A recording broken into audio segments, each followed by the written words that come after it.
I think that's the biggest mistake that a lot of people who spend a lot of time just kind of spinning their wheels, they try to overanalyze things. They try to have all the information. You're never going to have it all. I believe if you have just enough, you'll figure everything else out. You're never going to know everything. Even when you own a business, it's going great. Welcome to Business Buying for Financial Independence. I'm Tim Delaney, and I help young professionals buy small businesses so they can escape the 9 to 5 and take control of their time, income, and future.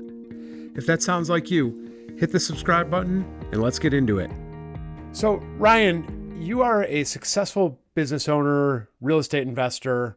What made you want to go out and buy a business? Um, that's a good question. I've started a good number of businesses throughout my life, with varying degrees of success. And when my primary business kind of that was relying on for the bulk of my income took a turn, I decided I was going to pivot and maybe make one of my other companies more generate more revenue for me. And I guess I think I got a little cocky in my abilities because that company had done so well for so long, and I thought, oh, this will be easy. I'll just take everything I learned and just apply it here. And there's always you don't know what you don't know. That's always I've been saying that for forever. That's always what gets you. And I really wasn't able to make it take off the way that I wanted it to. And so I started thinking, hey, buying a business kind of makes more sense. I had capital available, and so I decided I was going to look a little bit further into that and started reading some different books and things like that. And one of the things that I quickly realized is there's a lot of really smart people who have built really great businesses who have sold them and then thought they were going to do it again and failed. And there's also a lot of people who are, considered very smart. They're the business, gurus or what have you, and have created great businesses. But when you look at their history, they maybe had 18 failures before that one really took off. And quite frankly, I'm in a point in my life where I don't really have a lot of time to make a lot of new attempts or fresh starts. So I thought, well, all of the basics, if I buy an existing business, all of the basics have already been accomplished, create the foundation, it's been proven, it works. And then all I really have to work on is what I enjoy the most. And that is being creative and finding ways for it to grow. And so that's basically what I did. I started looking for a business, and didn't really know much about what I was doing, and I've definitely learned a lot since then.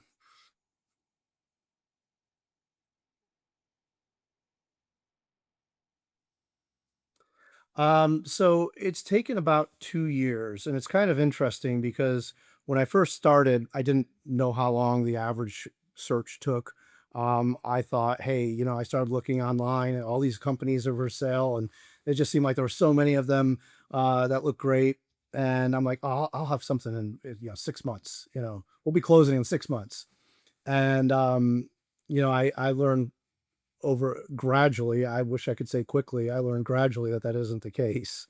I tried some different strategies. I read different books on ideas of, the books out there that are pretty popular on how to buy a business and all that type of thing. And yeah, it's taken me about 2 years, and I would have never thought. I've always think I'm the overachiever, and I'd do it faster, but I didn't. Yeah. I know you're recently closed, so it's probably too early to really talk about whether or not it was worth it or not, but We're go. actually going to close in about 3 weeks. Okay, So so we'll you're be not pretty even close. closed yet. Mhm. So looking back, if you had known it was going to take 2 years when you started this process, would you still have done it? Probably not. That's the interesting thing about a lot of the success I've had.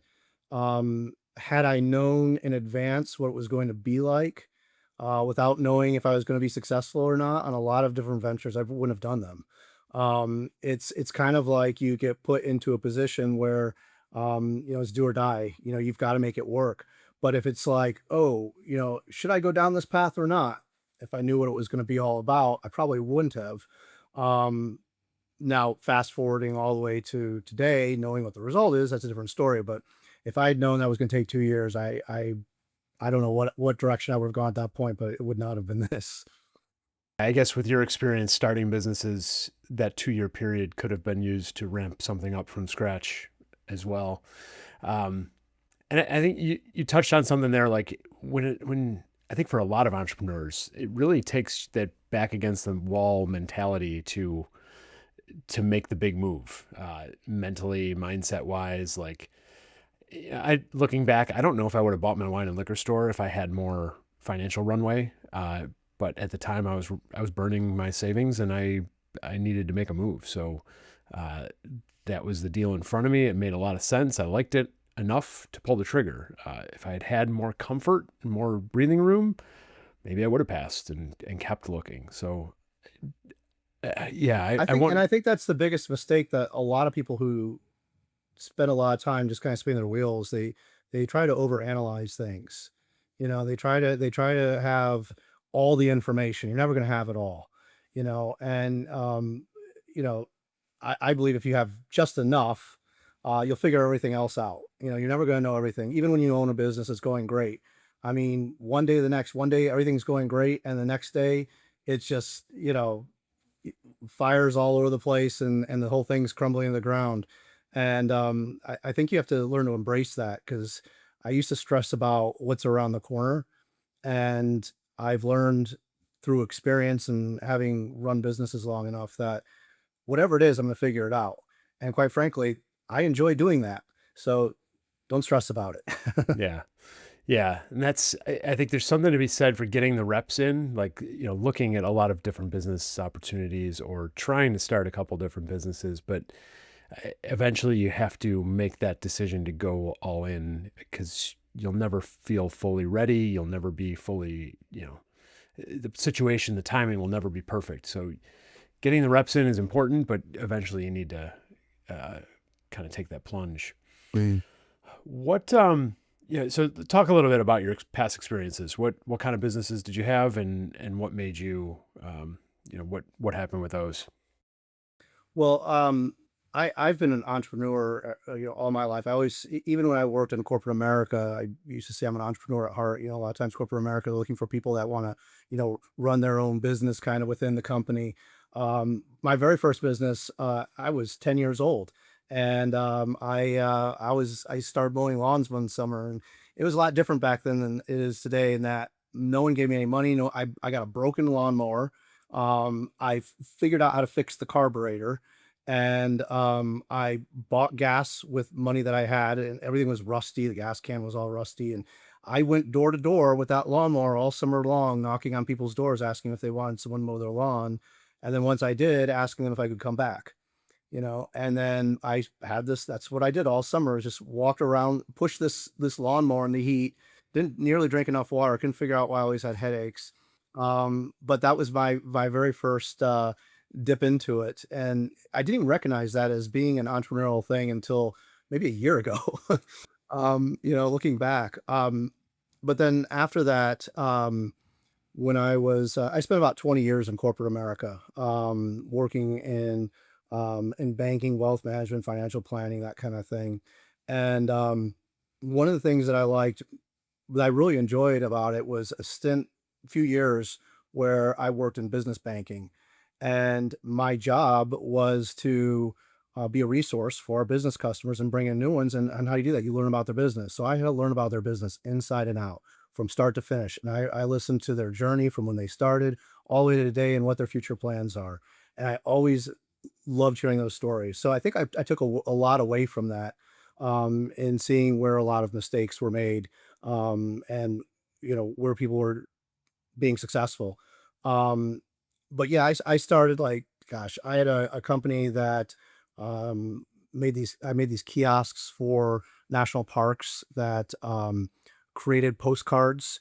And it was a nonprofit, and the money went, a good chunk of the money went back to the park.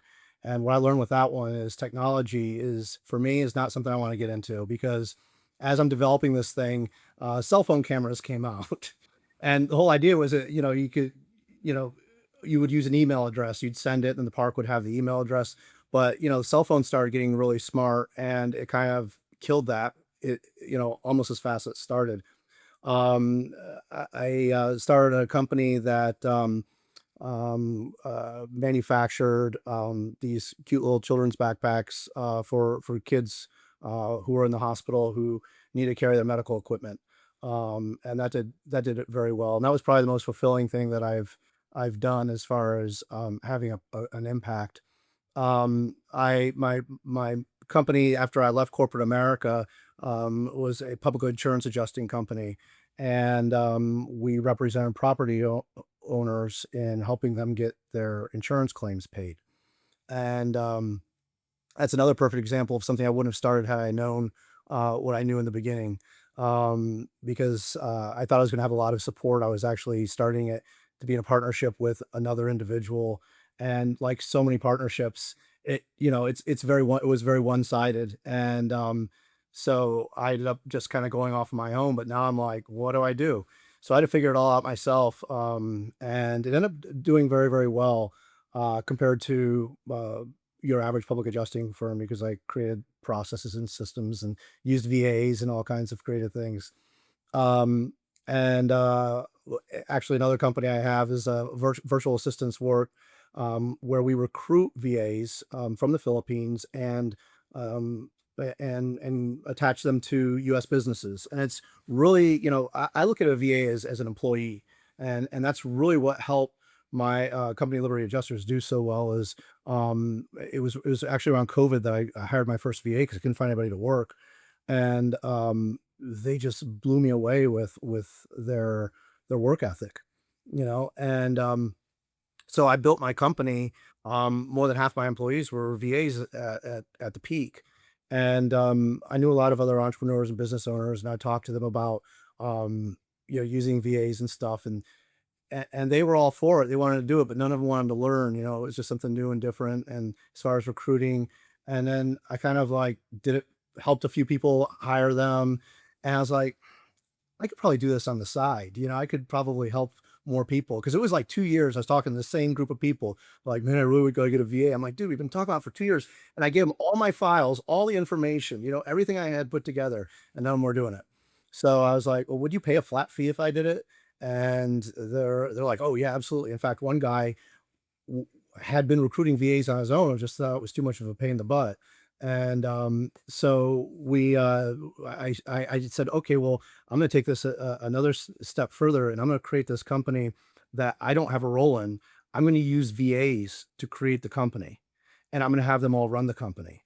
And I don't, to this day, I don't have a job in there. But every day we meet, every day we talk about what I wanted them to accomplish, and I thought it was a really good um, uh, you know example for people on what you can do with a VA. I'm like, hey, this whole company was built by VAs, you know.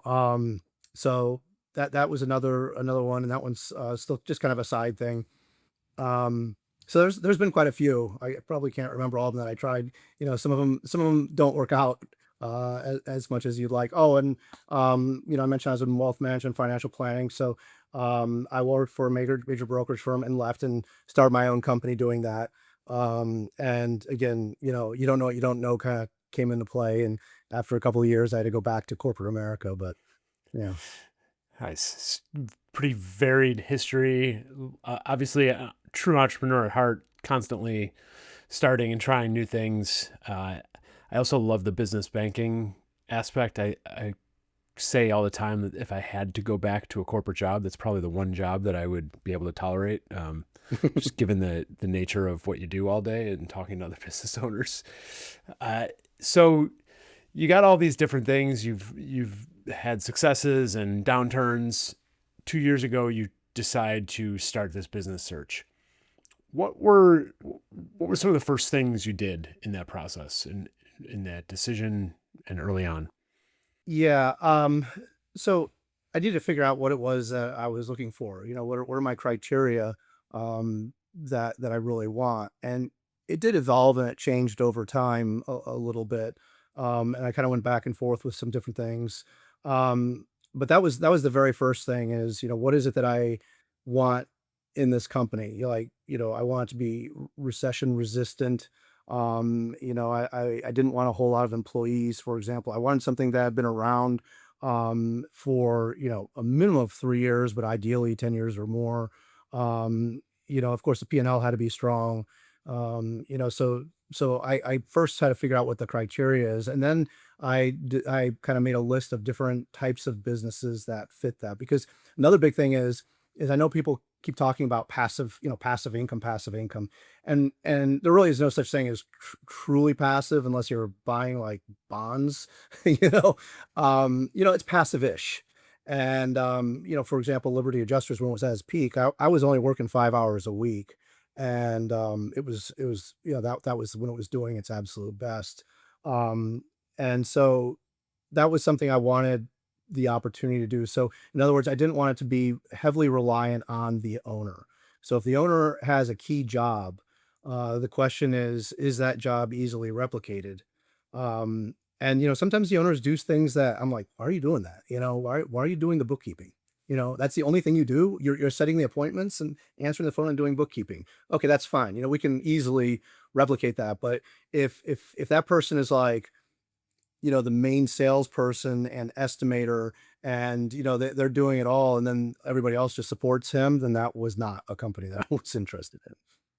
Yeah, there's a lot of risk there when the owner is holding those very key positions of, especially in a sales role, because you really question and wonder how much of the sales is his relationship with those buyers and or her buyers. Yeah.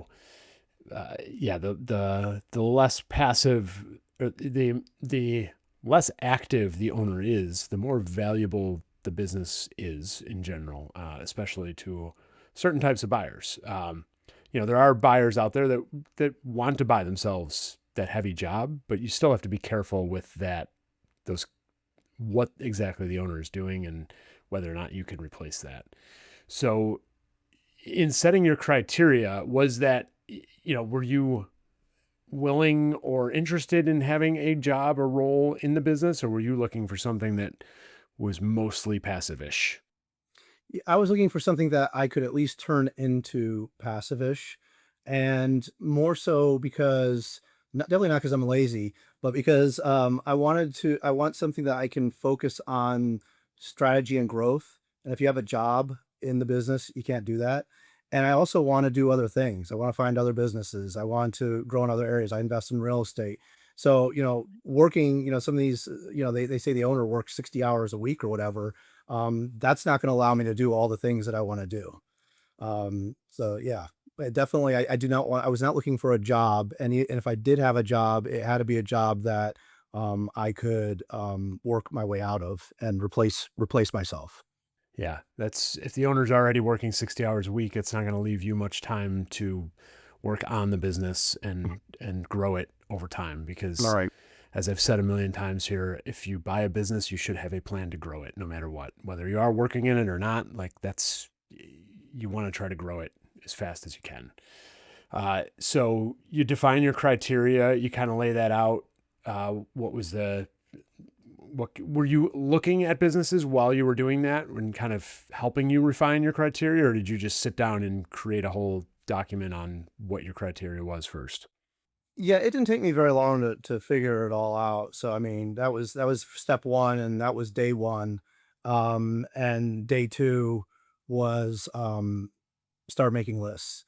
And I kind of Yeah, I thought the best way to do it would be to, they always talk about buying, businesses that aren't, for sale. What do they call it? There's a off market. And I thought, all right, I'm going to find an off market business. And I knew that you have to do a lot of numbers to find off market business. You have to do a lot of volume. And if I could do anything over again, looking back, I would have skipped that part. Because when I did come across somebody after like like knocking on over 100 different doors of 100 different businesses, when I did come across somebody who sounded interested in selling, they were clueless about what the business was worth. They were clueless about what the process looked like. And they had in their head this idea that there was no way I was going to, because now I'm the guy that came to them and I just, I'm trying to convince them to sell. And now I'm telling them, no, your business isn't worth this. Trust me, like they're not going to believe me for anything. And it was after a few of those, and it really was like every single day is what I mean, I was full-time job. This is what I'm doing, knocking on doors, um, talking to people. And I realized that that's probably not the best way to go. So I kind of shifted and focused more heavily on the not so much the ads, like Biz Buy Sell and all those different websites. I did that a bit, but what I realized is after talking to a few brokers, man, some of these brokers are great and some of them are just absolutely awful. Like I don't know, like, how can you know so little about business? It was just shocking. And so I said, all right, as I said this myself, I'm like, all right, well, I'm going to make more of a point to get to know these brokers and talk to them. And because I did notice that on your first contact, a lot of them, um, I think they deal with a lot of tire kickers, right? So a lot of them don't take you seriously. So you have to talk the talk right out the gate, and tell them what you want, tell them why you want it, and what you've been looking for. And I remember when they first asked how long I'd been looking, like I was kind of ashamed when I was like 4 months. I thought that was bad at the time, but now it's like that was, you say a year, they know you're serious. You say 4 months, maybe not so. um, so it was the other way around. But yeah, so I got to know some brokers, and the reason why I wanted to kind of work more with brokers is because the brokers are the guys that are going out. They'll find that's their job, is to find businesses, right? So they want to find businesses they can sell, and then they need to find buyers. And so when they find an owner doing all that work that I was doing, same work probably I'm doing, then they have to help them learn, what this process looks like. What are different types of deal structures? What is a seller's note? How does that work? What is a standby? There's all these different ways to structure the deal, and there's no way they're going to know that unless they're working with a good broker who's probably explained a lot of that in advance, or at least can explain it properly as the process goes. And since I'm the one buying it, I think it's important to have that broker, be that middleman. I know the broker works for the seller, but at the same time, they want to get the deal done, and that you have to that there's two sides of that, right? They want to get the deal done, so you do have to be a little cautious, that you're getting the right information, but you can also use that broker to help you in negotiating with the seller because they talk to the seller a lot more than you do. They know the seller better. They know kind of, and they've done this way more times than I have. This is hopefully, if you're talking to the right broker. So, they can go back to the seller. I tell them, I'm thinking of this, and I would have no idea how to approach a seller on it. They're like, "Oh, well, here's what we can do." Here, I don't think the seller is going to do that, but they might do this, and I'll be like, "Okay, cool." It works so much better working with a broker. So I'm a huge fan of the brokers. Finding the right one, though, man, like I said, I was I was just blown away. Some of them, I just told them that it's not going to work, and I found something like that when I was trying to make offers. Even I got to the point where I would see a company that looked interesting, and I'd see the broker that was attached to it. I'm like, nope, not going to even talk to that one because that broker, we're never going to get that deal done because that broker just can't get out of his own way to make anything work. Yeah, that's interesting. The brokers do play such an important role, being that third party intermediary, helping smooth over things, helping with the communication. Because, like you said, off market sounds great, and I know it happens a lot in real estate. But for a seller on a real estate side, it's fairly easy for them to look at Zillow and get a rough idea. With businesses, there's really no way for a seller to know. All they, you know, they might know that their competitor sold last year for X millions of dollars, and they might have a number that's double that in their heads because they have twice as many trucks. But in reality, those trucks might be more of a liability than they are an asset to a buyer, and the business might be worth less for a lot of different reasons. And Mhm. so having that broker to help explain to them what their value really is, and then all the, like you said, that seller notes and earnouts and all these different ways to structure the deal rather than here's Ryan off the street telling me my business is worth half as much as I thought it was, and he wants me to hold all the notes, and he doesn't want me to get paid unless he makes a certain amount of money. What kind of craziness is this? It's so, and then good brokers versus bad brokers. There are definitely amazing brokers out there, and there's some, like you said, awful ones. Where I was looking at some listings last night with my mastermind, and one, like even on Biz Buy Sell, one of the there's a typo in the title of the listing. Like instead of quality, it was Aulity, Aulity. It took me a minute to realize that they just spelled quality wrong. It was a quality, some kind of quality company. Um, let alone the All the words to financials. spell wrong too, right? Yeah, Quality. exactly. Like that's like how do you not double check the title of your listing before you post it? But so you went out and built. I like that strategy of just building the relationships with the brokers, even if they didn't necessarily have a business you were interested in at the moment. What led you to do that, and how? Why did you know? 'Cause most people's inclination is, well, they don't have anything I'm interested in right now. What's the point? Um, I mean, to me, it seemed like it was a no-brainer. I mean, it just seemed to make sense.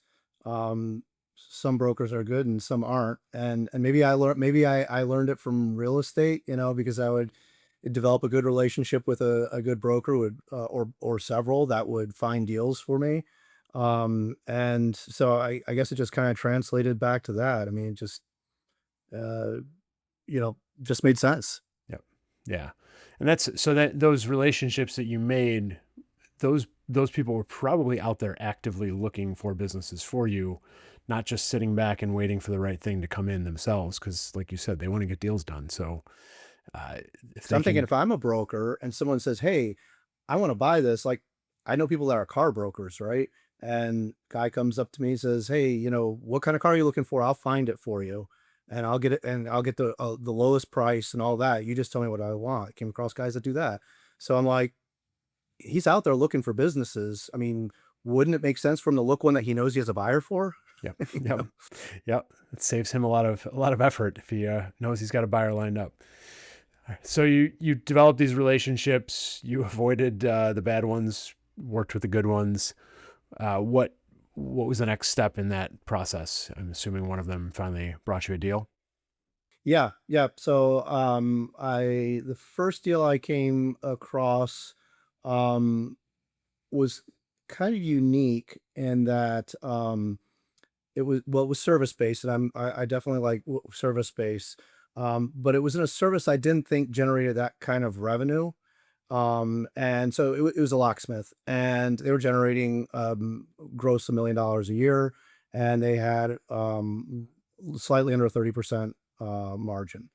And so I was thinking, okay, well, he's obviously not picking locks himself, making $1 million a year, And so we got into it. Um, it was a bit on the smaller side, but everything worked out. We were going, he was going to finance half of it, and I was going to pay cash for the other half. And so everything was looking pretty good until, of course, due diligence. And a lot of the numbers just didn't make sense because he gave me his P&L, and his P&L, was doing okay. Year over year, he had a hiccup in a year, and a lot of companies do that. And if someone can explain it in a manner that makes sense and everything adds up, I feel, hey, we've got a little bit of a discount here, because of it. But what I learned pretty quickly is that because we did have an earnout, and the earnout was based on what kind of revenue it generated after the first 12 months, and the revenue was really kind of climbing pretty rapidly as we're doing this. um, but then when we sat down, we went over things, he'd kind of changed the business model completely. Like it was a completely different business. And he had changed the business model a couple times. So when we looked at what the company looked like 3 years ago, it was completely different. Like he had trucks and he had all these different people working for him, which he didn't have now. And it turned more into like a referral service. And he's spending a lot of money on advertising on online, and which is fine, if it's making money. But what I saw is during the 3 months that we were going through the due diligence, um, his revenue was going up, but his margin went down to about 7%, and 7% was not going to allow me to even pay his note. And I was like, "Well, why would I do this? This isn't gonna work." So, that one I ended up having to pull out of relatively early in the due diligence process. Hmm. That's interesting. He he was doing 30% margins, which is a solid business, but then he pivoted. So the data you were originally looking at was for essentially an old business, and now he was trying to sell you a brand new, basically a brand new business with Right, way less margins. I think he was trying to get the revenue as high as possible. He increased his advertising, and I mean, I saw where the breakdowns were occurring, and quite frankly, I think they could have relatively easily been fixed, but I'm not gonna pay that amount of money on a company that was earning so little. Yeah, makes sense. So he passed on that one, uh, kept moving forward. During this process, how many like did you ever, 2 years? At what point was that locksmith? How far into your search was that? It was pretty early on, Okay, actually. all right, Yeah, it was probably the first 4 months. okay, Um, yeah, so all that right. was probably good in a sense that it got me, "Okay, there's something there," and, Sick. and it kinda carried me on to go longer, and, after that locksmith, I because I kept a spreadsheet. I reviewed over 100 P&Ls, where I signed an NDA and kind of went that far with them. Um, and I don't know how many over because I changed my spreadsheet and I lost one, the old one I just got rid of. So it was a lot. Um, and then last year, 2025, I came across a distribution company, and I really liked them. Um, we went through so I found it's difficult sometimes getting people to commit to the contract or even the LOI. And this particular one, we kind of dragged it out and they kept wanting to make these changes. And I knew there was a competitor at one point, and we're kind of going back and forth with what the other offer was. And they said they decided to move forward with me. And, the broker many times assured me, he's like, "We're not, I know this is taking a little bit longer," kind of blamed on the seller. And, we're trying to get it finalized, get everything finalized. And they want to make sure I could get the financing. That was the big thing. So I was working with the law with the bank, and we were like, "Yep, we can." We went, and if you've done this, it's not like buying a house. it's it's a lot more lengthy trying to buy a business as far as the bank's concerned and going through the SBA and all that kind of thing. So, that was their big thing, and so I went through that whole process, and it took me a couple of months to get the bank to fully say, they would review everything and fully say, "Yes, we will approve this particular business." Because we first talked to them, they give you that letter, it doesn't really mean a whole lot. But they had to evaluate the business and all that kind of thing. So they finally said they would do it. We got everything lined up. We agreed to the terms, and they kept wanting to make these little changes like every week, like, and we kept extending it a week, because they want to make these little changes. And then one day I stopped hearing from them. Seller kept wanting to make changes, and the broker's like, "Look, I've been talking to the seller. He knows we got this is it. We can't keep dragging it along. You're not going to take him seriously." Like the broker, I feel like the broker believed everything he was saying, because he had been in the business for over 30 years. He had a good reputation. I think the seller decided to go a different route. They had a larger company. I don't know if it was private equity or what, but they had a larger company that was interested in buying it. But I don't think he liked their terms, because I'm guessing from all of our conversations, they wanted him to hold a much larger piece of equity, or a much larger note, I should say, than what I was looking at. So, yeah, just one day I thought we were, and I thought we were definitely done. It was like a Friday. Monday comes around, Tuesday, Wednesday. And that was the first time that we'd gone that long without hearing from him. And then Friday, the broker sent me an email saying, "We decided to go a different route." I was like, "Oh my gosh." This is like 3 months, 4 months, and I was looking a little bit on the side because I know nothing is guaranteed, and, thankfully I was. I actually, um, started working on another deal, at one time in the middle of it that I thought maybe I could even do both of them. But it kinda got to the point where I had to make a decision, is this gonna work or should I work on this other smaller one? And I ended up backing out a little smaller one, and then so right after this whole thing fell through, that was in December of 2025. So I followed up with a broker who had another deal that I was kind of interested in, but I didn't really look very deeply into it. But I'm like, now I got nothing. I just spent 4 months working on this thing. I'm now over a year into it. I wasn't expecting to live off savings for quite this long. And so there was one I was kind of interested in. I asked him about it, and it turned out he's like, actually, it's still available. And the 2025 numbers look better than, 2024, and really makes the whole thing look better than it did. So it's probably good timing that we're doing it now anyway. He's just getting the financials put together because it was the end of the year, and so mid-January, I started looking at the financials and it looked really good. In fact, I actually ended up liking it significantly better than the previous company that fell through. And they always say that, if it falls through, there's gonna be something better that comes along sooner or later. So I end up liking this way, way more. So Nice. Uh, just want to back up for a second. When did you first start talking to banks in this process? Was it deal specific, or did you go to banks before you had a deal on the table? I had an idea of some of the banks that I would approach, and coming from 20 years in the industry, I knew some people I could reach out to. But I also didn't want to reach out to people if I didn't have a deal to work with. So yeah, I waited until I actually had a deal, and then I started making my calls. But I knew I was going to call. Okay. Yeah. So yeah, so you identified some of the banks that you knew of or knew personally already, but waited for the deal. And that's what Yep. from my experience, most business bankers don't really want to talk to you until you've got a deal in front of you. I did talk to one banker when I first started when I was doing my going out, looking for off market deals, because I wanted to get some sort of documentation that I could be approved for a certain amount of money from an SBA loan. And that helped because sometimes they want proof of funds or whatever. And so I had that letter. So that was the only one. And he wasn't even taking me that seriously. He's like, come back when you have a deal, because I was wanting to take him to lunch and get to know him. And he didn't want anything to do with that. So yeah. I'm like, he knows something I don't. Yeah.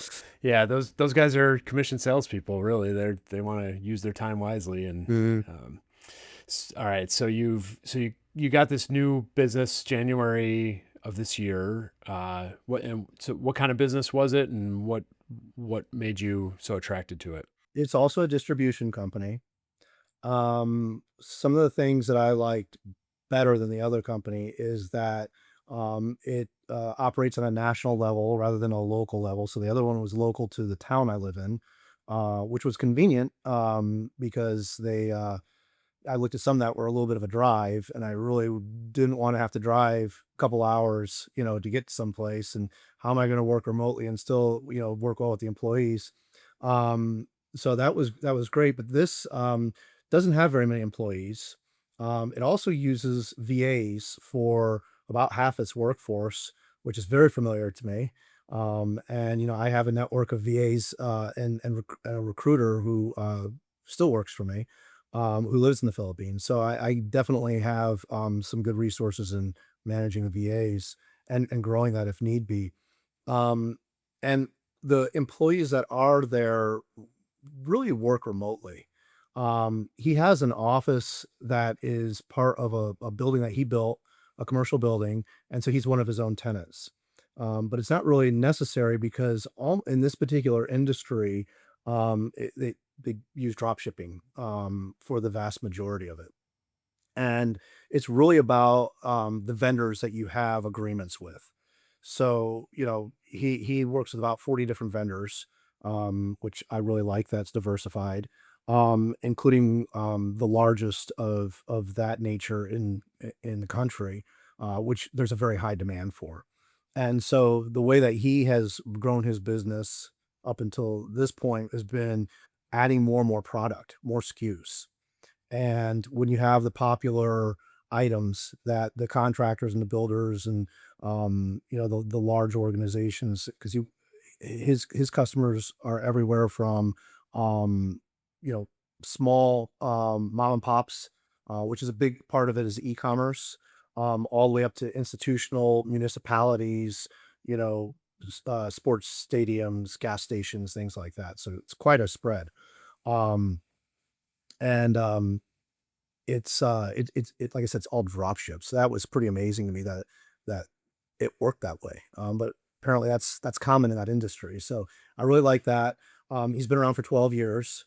It is, currently it is based outside of my state of Florida, but that's not too gonna be too much of an issue. I don't want there to be a lot of disruption, so it's gonna continue to, have we did it as a stock purchase because of the vendor agreements. So most people want to do asset purchases. We did stock purchases because I need to maintain the vendor agreements. I need to maintain those vendor relationships. And really, from what I've seen, anyone that's ever bought a distribution company knows that when that distribution company changes hands, all the vendor agreements go away. And the one that I was actually in the process of buying last year, um, the current owner was hired on as the president and CEO to run the company. It'd been around for decades, to run the company first. So he actually ran the company for I think 2 years, a year, 2 years before he bought it. And so he turned it around and he was making it a lot more profitable. And when he switched over, all the vendors were like, "Nope, you're a brand new customer." And, that was a hit. And I saw and I started seeing that, kind of perked up my ears to look out for that. And I noticed that's very common. When you buy a company, your relationships with your vendors does not come with the company. And so you need to make sure that you've got some way to transfer that or you're ready for it.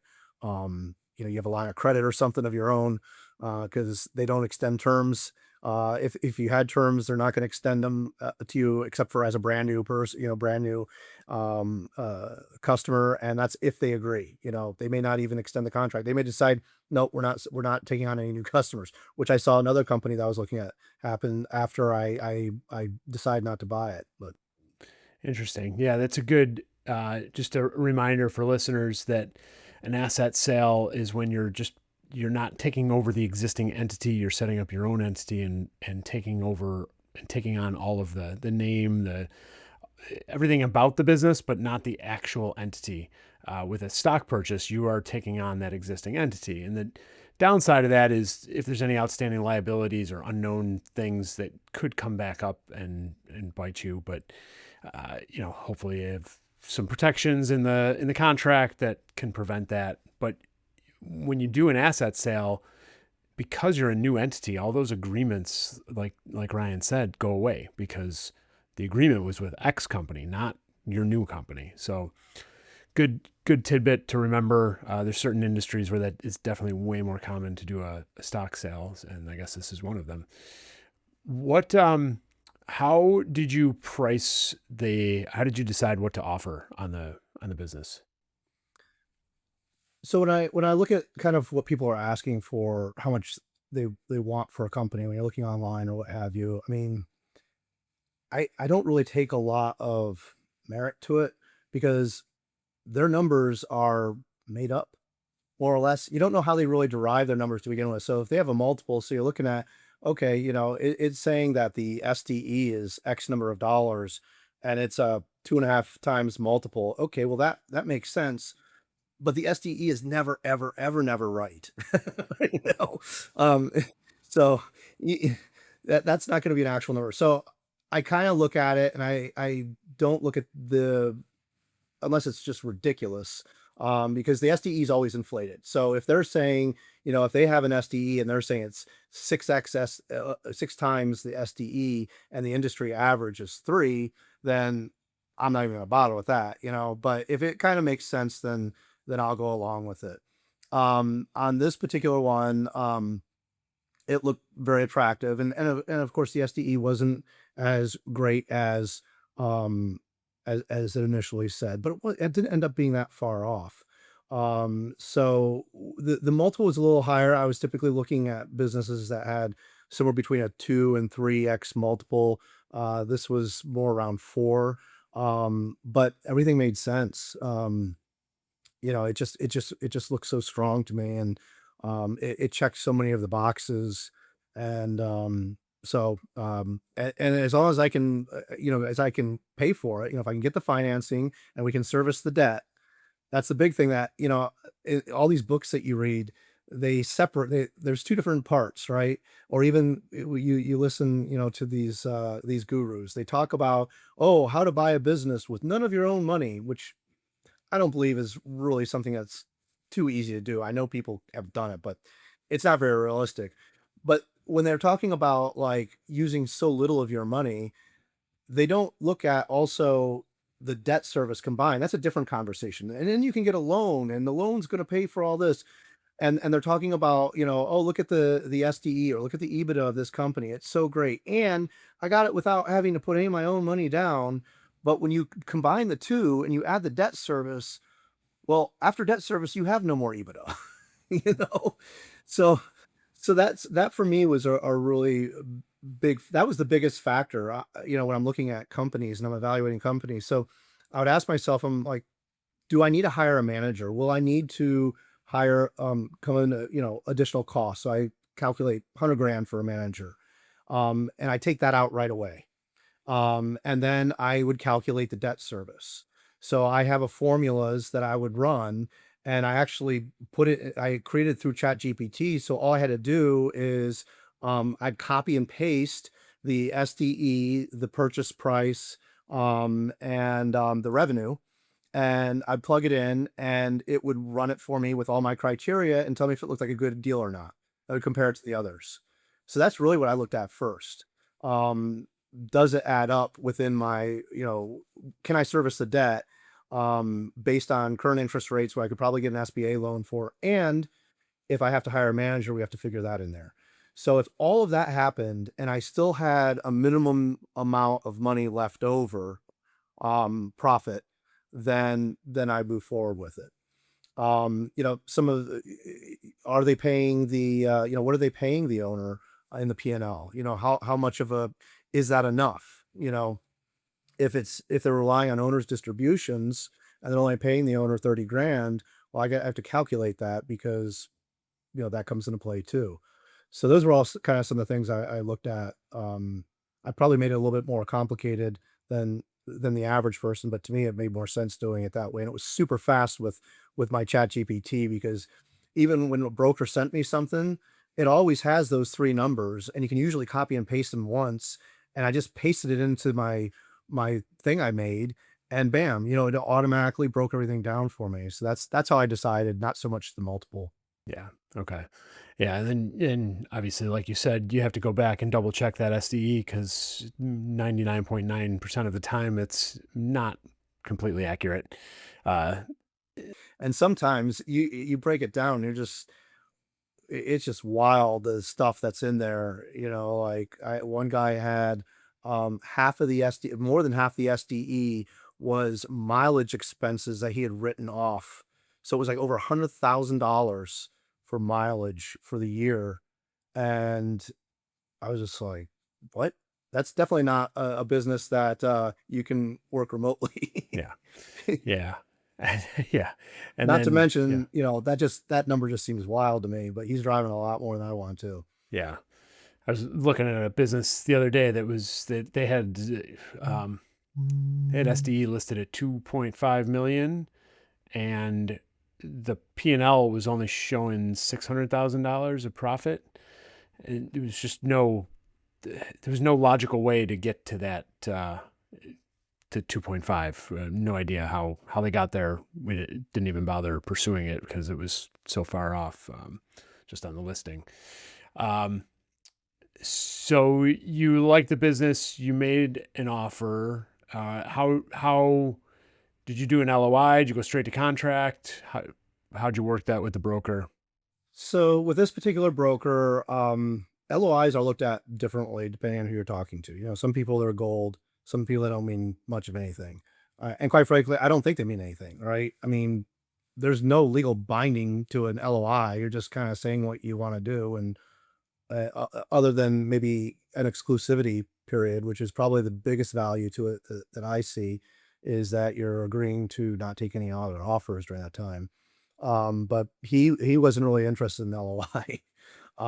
So we didn't really get a whole lot into the LOI. He also said the seller was um, very firm on the price.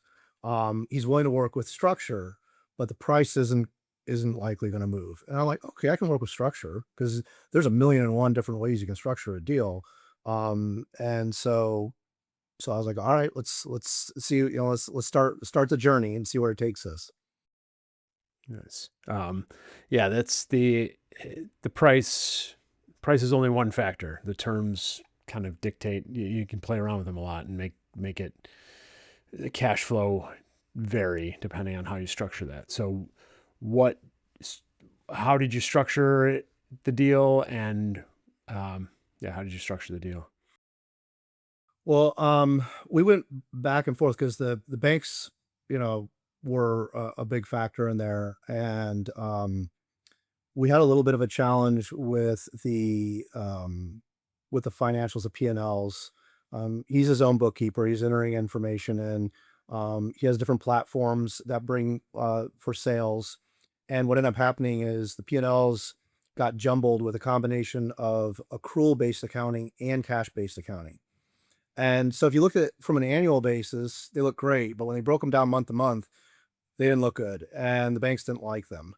And so one of the things I ended up doing, because there was just no way to kind of really fix this, is I ended up doing a QOE and a quality of earnings review. And a lot of people said, "Hey, you don't do that unless it's a company over $10 million."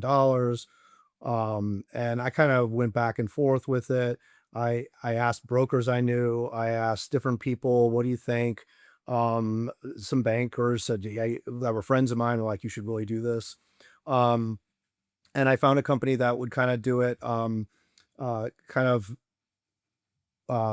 ad hoc, where I could select what I wanted them to figure out. So it was a bit cheaper, and I'm really glad I did it.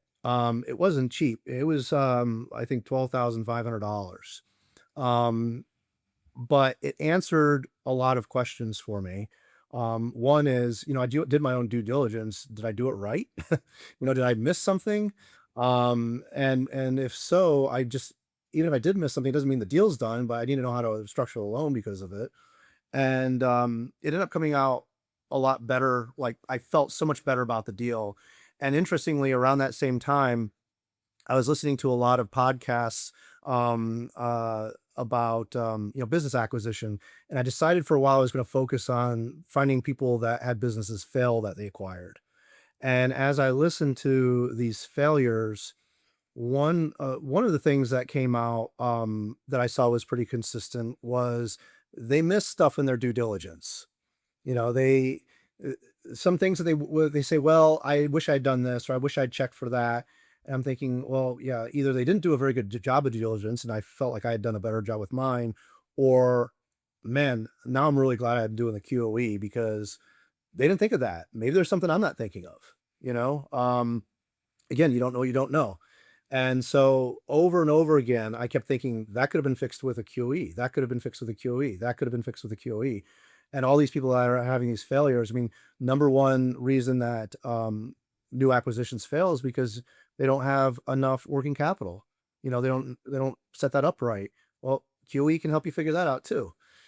So I'm really glad I did it, and it smoothed things out, and the banks liked it a lot better. But then they end up doing their own valuations, and going back to structure, their valuations came out all over the place. And so one bank I really liked, their valuation came back about 300 grand below what three well 350,000 below what the price was. And so I started looking at different ways to kind of how can we structure the loan so we can do this. But at the same time, another banker that I was going through, they came back right at like it was 10 grand over asking. I'm like, perfect. So that made it a lot easier as far as structuring the deal. What we ended up doing was, I did the standard 10% down of my own money, and then because we're doing SBA, and then the seller agreed to a 15% seller note, and the SBA does require a standby. So it's a standby for 3 years. So while it does accrue interest, I don't start paying on it until year three. And that was, I believe, at 6%. And I think it was a 5 year note after the 3 years. I'd have to double check. But quite frankly, um, I plan to refi out of that SBA loan in the next few years. From what I've spoken to a lot of people, and from what I hear, not many people hold them more than 3 years anyway. Yeah. Yeah. I refied mine, I think about the 3-year mark. I kept it as an SBA loan. I was able to just restructure it, push it out a year, take out the seller note, and lock my rate, which was good enough for me. I didn't need the Yeah. SBA off at that point. It was fairly straightforward, but being able to lock the rate at that point and take out the seller's portion just helped. Those are definitely two big ones. The other one for me is the collateral. So they, I have a home equity line on my home. For I don't touch it, but just in case, So I've got my first mortgage. I've got a home equity loan and or line, and then they want to be third lien position on my house. And I thought, well, cool. I'll get this. I kind of was being a little strategic with it in the beginning. I'm like, I know they're gonna wanna use the equity in my house, but they won't if I have 80% of it leveraged. And so I had a few $100,000 in equity in my house. So I'm like, I don't want that tied up in there. So I got a home equity line up to 80%, and they're like, "Well, we want the 20%." I'm like, "What?" Like, "All right, but I don't really, okay." And then the other thing is my investment real estate, my multifamily, they wanted to be second lien position on all of that as well.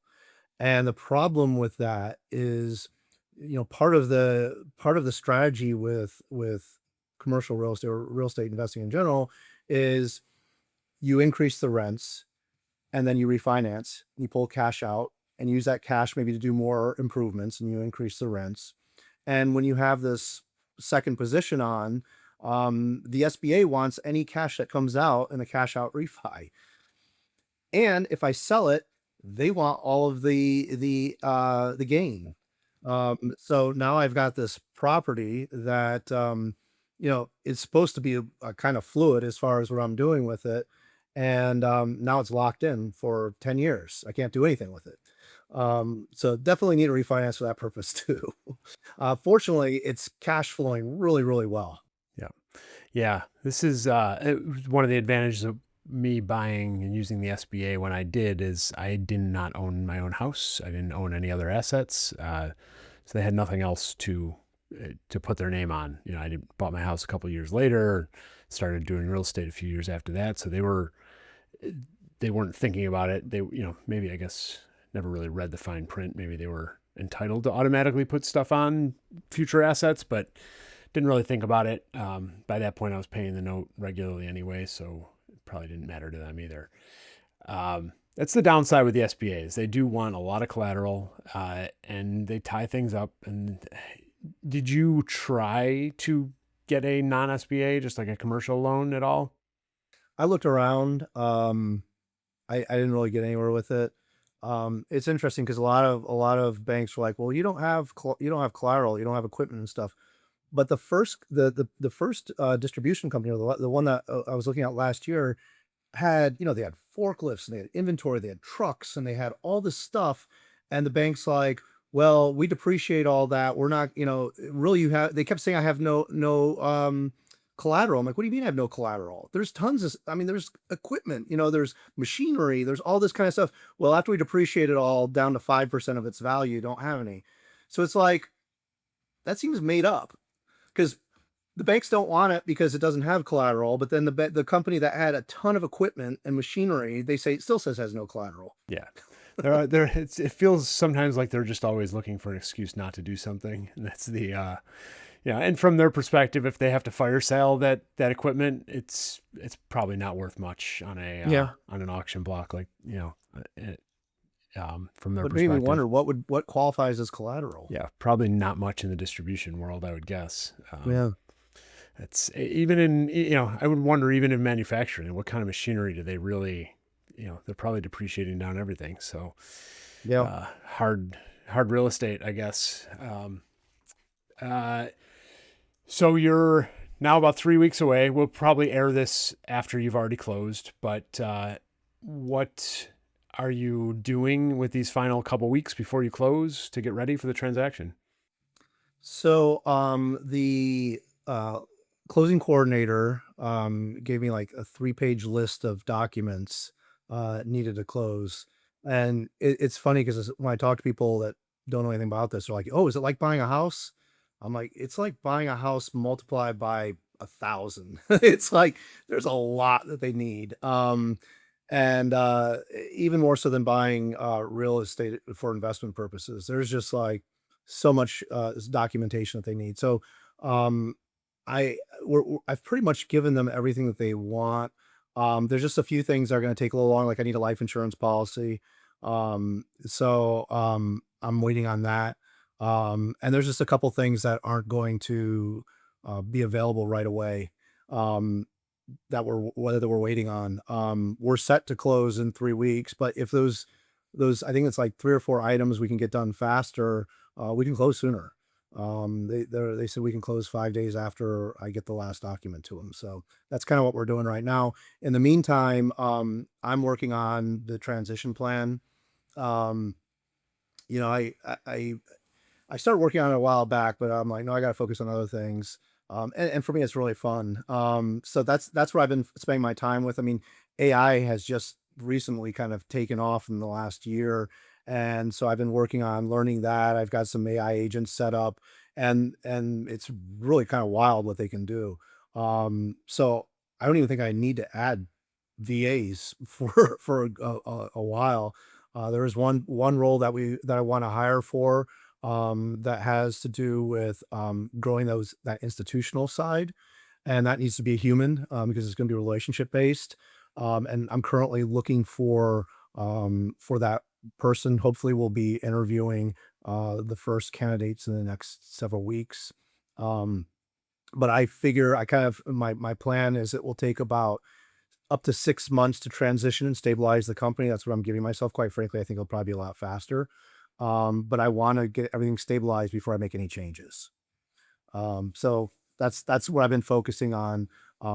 We gotta put together SOPs like a lot of companies. They don't have standard operating procedures written out for very much. I'm gonna fly out there. I gotta meet with the staff. I've got interview questions for all of them because I really need to learn everything. And again, I don't wanna change or disrupt anything.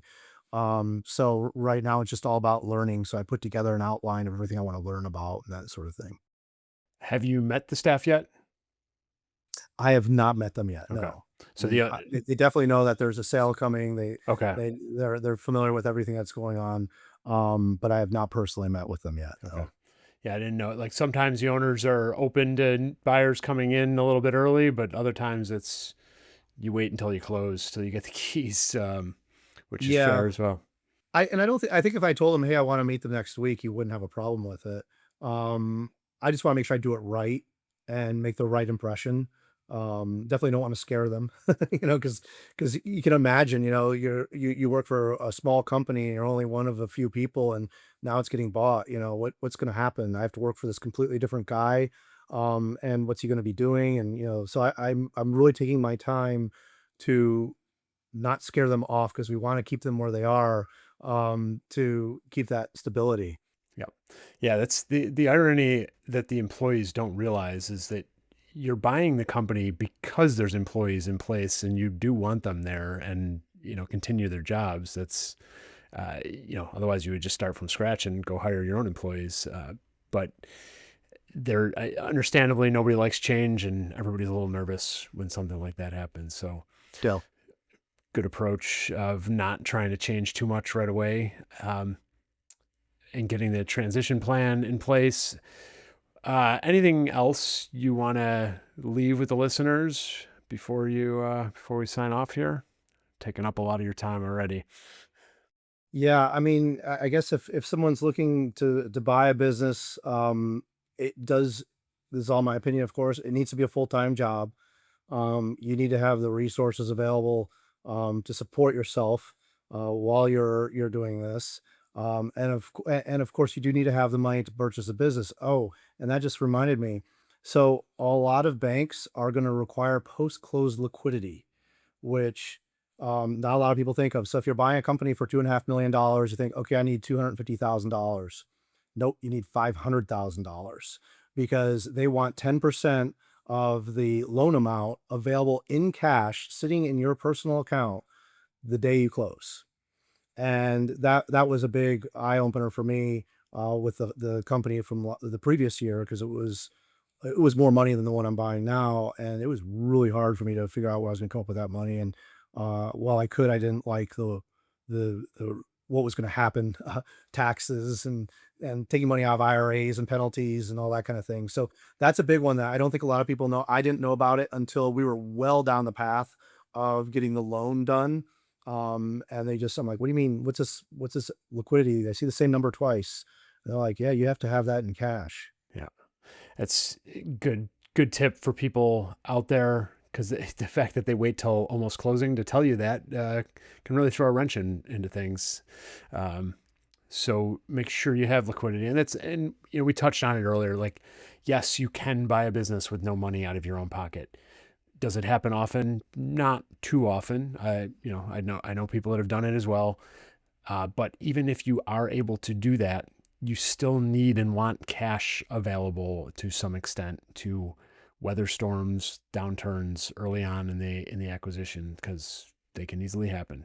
Whether it's lines of credit or cash in your account or retirement accounts that you can take out at some point. Um, I also just had Jimmy Feeman on the podcast. His partner used a loan against his military retirement account, which he was able to utilize with no penalties. So like there's ways to do that if you need to, but just be aware that cash, even just like things like the Q of E that you talked about, there's other expenses that come up during the closing Attorney's process that expenses are a big one. attorney. I remember getting my bill after closing from my attorneys, and luckily I had some extra working capital in the deal. Otherwise, I flipped out as it was because I was not expecting that big of a bill. Um, so Yeah, yeah, I just when he reviews an email and I see all these things and I mean, 10 to 20 grand is not unheard of for attorney's fees and this kind of thing. And I think a lot of people don't think of that either. And the handful of banks that I was working with, none of them would use my IRAs. If I converted a traditional IRA into through Robs, which is this whole complicated thing, that was the only way I could use IRA money. But they weren't willing to look at the money in my IRAs. They weren't willing to count my, couple hundred grand I have in my HELOC. And even if I pulled it out, it'd have to be sitting there for at least 60 days, depending on, or longer, depending on the bank. So you really need to have that all figured out in advance because when you're coming down to closing and they tell you this stuff, it's yeah, challenging. I'm glad yeah, I learned it all through the deal that didn't go through because I was ready for this one. yeah. That's good advice. Good to know. I feel like that's something that people tend to forget pretty soon after their deal. That's why it's nice to have you on this right around this closing period for you as well, because it's these little things that get you and that are surprises that can really throw the deal off. So that's a great tip. Um, well, I really appreciate you being here and sharing this process with us. Like, from time that it can take to do the uh, whole search process and the liquidity issues and dealing with the sellers and brokers, especially. It's all been very valuable. If people want to reach out to you, is there anywhere you want to send them? We can drop your new company link if it has any value as well. Once this will air after you close, but Yeah, absolutely. I love talking about this stuff, and I love sharing what I've learned and learning from other people. You can email me. I think is probably the easiest way to get in touch with me. My email's really easy. It's Ryan's email. 813@gmail.com. So Awesome. We'll throw that in the show notes as well. Ryan, thank you so much for being here today. I really appreciate it. Everybody out there listening, thanks for being here, and we'll talk to you again soon. thanks so much, Cheers. Tim. Thanks for listening to Business Buying for Financial Independence. If you're serious about owning your time and building long-term wealth, make sure to subscribe so you don't miss the next episode.